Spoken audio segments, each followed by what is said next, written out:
เอาเลยเอาอัดที่ละอัดแล้วนี่ อัดแล้วเหรอ ตัวอย่าง อัดแล้วก็โอเคเอาหนักฝนโอ้ฝนตกแรงมากแม่งเยอะกับ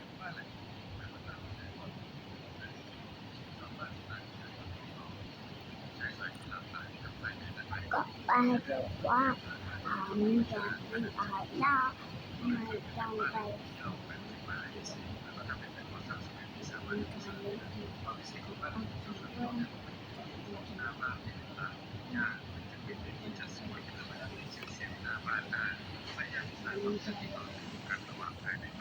ไปกันเลย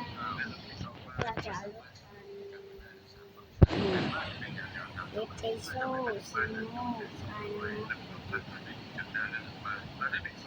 ไม่นะเฮ้ยนะ